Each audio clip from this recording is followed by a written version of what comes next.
Worry and trust are incompatible. ആകുലതയും ഉത്കണ്ഠയും വിശ്വാസവും രണ്ടും ഒരുമിച്ച് പോവില്ല.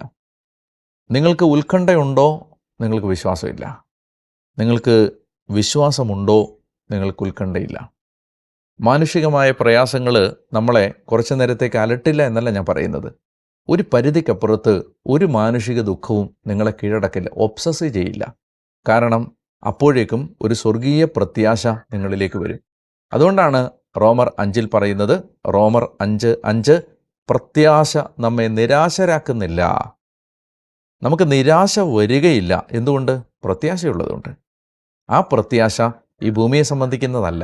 ഈ ഭൂമിയിൽ എന്തെങ്കിലും നേട്ടങ്ങളുണ്ടാവും, പരീക്ഷ ജയിക്കും, ജോലിയിൽ പ്രമോഷൻ കിട്ടും, വലിയ വീട് വെക്കാൻ പറ്റും, വലിയ സാമ്പത്തിക ഉയർച്ചയുണ്ടാവും, മക്കളെല്ലാം നല്ല നിലയിലാവും. ഇതെല്ലാം തന്നെ ലൗകികമായ ആശ